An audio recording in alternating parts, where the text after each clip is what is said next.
All right, here in section 3 and 4, we're going to talk about Thomas Jefferson as president.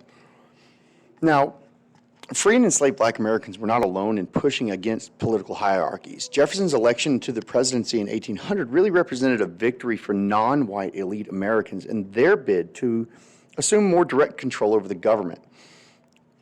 Elites had made no secret of their hostility toward the direct control of the government by the people. And you need to know for quiz and test purposes that elites felt like, the founders even felt like pure democracy would lead to anarchy. They were not for it. Massachusetts Federalist father Fisher Ames spoke for many of his colleagues when he lamented the dangers that democracy posed because it depended on public opinion, which he said shifted with every current of caprice. Basically, it changed all the time. Jefferson's election, though, for Federalists like Ames, heralded a slide down into the mire of democracy. Indeed, many political leaders and non-elite citizens believed that Jefferson embraced the politics of the masses. In a government like ours, it is the duty of the chief magistrate to unite in himself the confidence of the whole people. And that's what Jefferson wrote in 1810.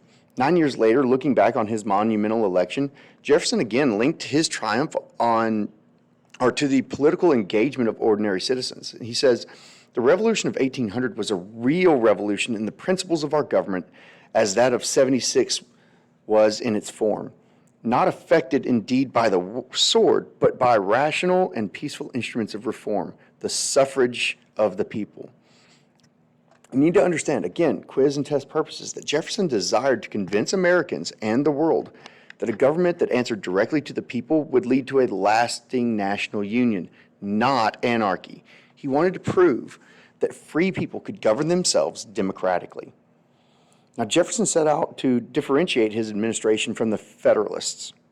He defined the American Union by voluntary bonds of fellow citizens towards one another and towards the government. In contrast, the Federalists supposedly imagined a union defined by expansive state power and public submission to the rule of aristocratic elites. For Jefferson, the American nation drew its energy and its strength from the confidence of a reasonable and rational people. Now, Republican celebrations often credited Jefferson with saving the nation's Republican principles. In a move that enraged Federalists, they used the image of George Washington, who had passed away in 1799, linking the Republican virtue Washington epitomized to the democratic liberty that Jefferson championed. Leaving behind the military pomp and power-obsessed Federalist, Republicans had peacefully elected the scribe of national independence, the philosopher patriot who had battled tyranny with his pen and not with a sword or a gun. The celebrations of Jefferson's presidency and the defeat of the Federalists expressed many citizens' willingness to assert greater direct control over the government as citizens. The definition of citizenship was changing. Early American national identity was coded masculinity, just as it was coded white and wealthy. Yet, since the Revolution, women had repeatedly called for a place in the conversation. Women like Mercy Otis Warren, who was one of the most noteworthy female contributors to the public ratification debate over the Constitution of 1787 and 1788. But women all over the country were really urged to participate in the discussion over the Constitution. It is the duty of the American ladies, in a particular manner, to interest themselves in the success of the measures that are now pursued by the Federal Convention for the Happiness of America.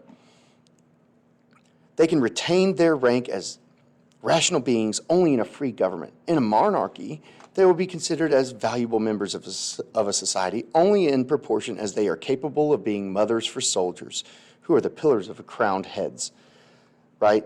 So American women were more than mothers to soldiers. They were mothers to liberty. And historians use this term Republican motherhood, which you need to know for quiz purposes, to describe the early American belief that women were essential in nurturing the principles of liberty in the citizenry. Women would pass along important values of independence and virtue to their children, ensuring that each generation cherished the same values of the American Revolution. Because of these ideas, women's actions became politicized. Republican partisans even described women's choice of sexual partner as crucial to the health and well-being of both the party and the nation. The fair daughters of America should never disgrace themselves by giving their hands in marriage to any but real Republicans. A Republican from New Jersey said.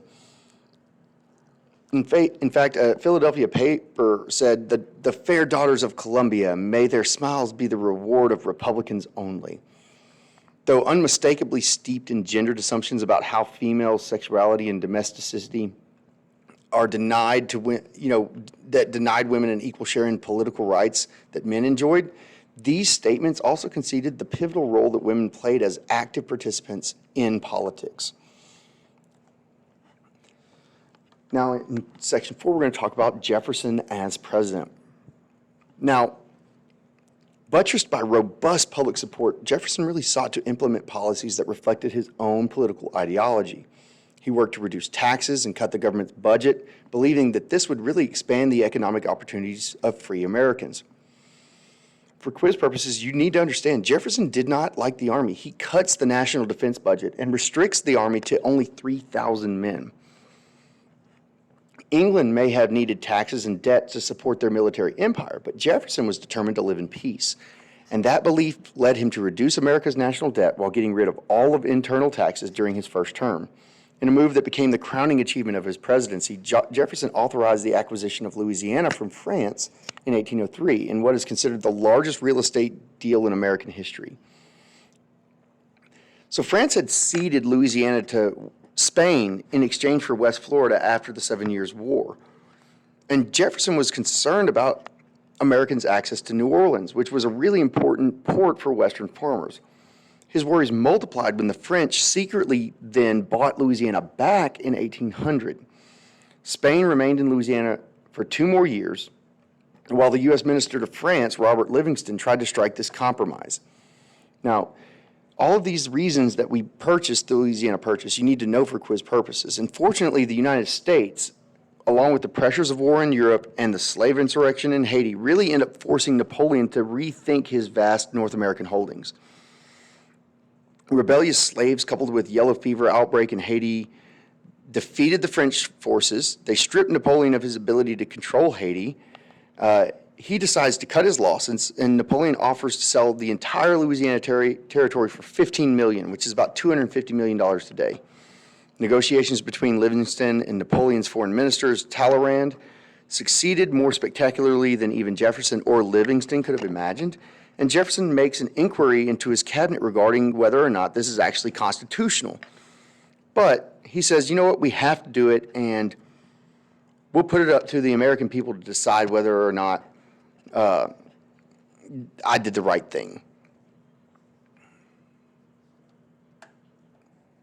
Now, Jefferson's foreign policy, particularly the Embargo Act of 1807, really made his Federalist critics angry. As Napoleon Bonaparte's armies moved across Europe, Jefferson wrote to the European friend that he was glad that God had divided the dry lands of your hemisphere from the dry lands of ours, and said, here at least be their peace. Unfortunately, the Atlantic Ocean soon became the site of Jefferson's greatest foreign policy test, as England, France, and Spain refused to respect American ship neutrality. The greatest offenses really come from the British, who start that policy of impressment again, seizing thousands of American sailors and forcing them into the British Navy.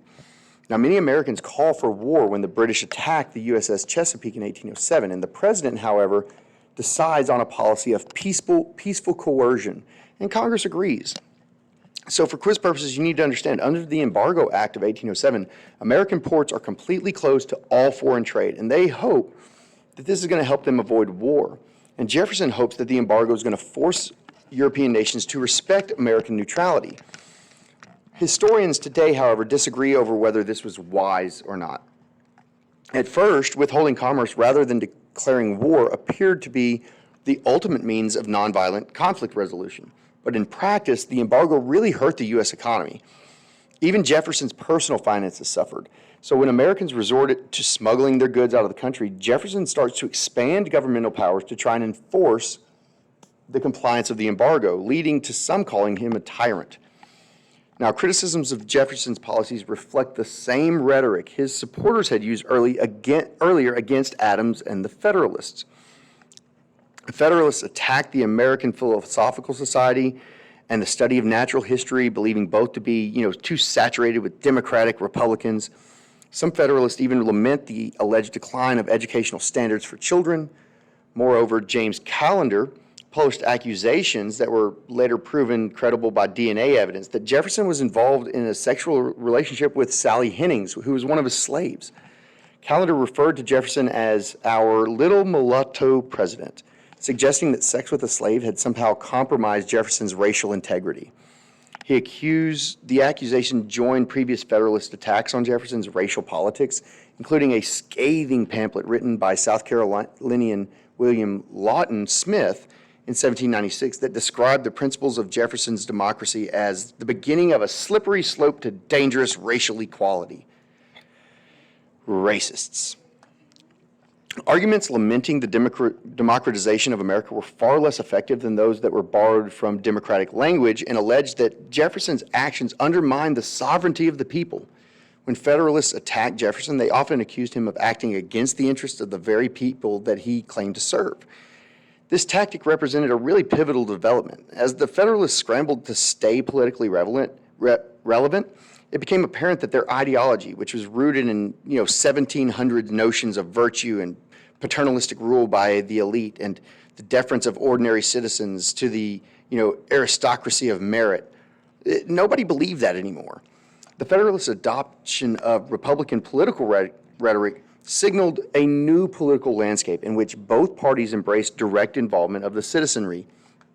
The Republican Party rises to power on the promise to expand voting and promote a more direct link between political leaders and the electorate, and the American populace continued to demand more direct access to political power. Jefferson, James Madison, James Monroe sought to expand voting through policies that made it easier for Americans to purchase land, and under their leadership, 7 new states entered the Union. By 1824, only 3 states still had rules about how much property someone had to own before they could vote, and never again would the Federalists regain dominance over either Congress or the presidency. In fact, the last Federalist to even run for president, Rufus King, lost to James Monroe in 1816. So the Republican ideology had really stepped up and taken hold. And even now, the critics of Republican ideology had to embrace it to a larger degree. That brings us into this section.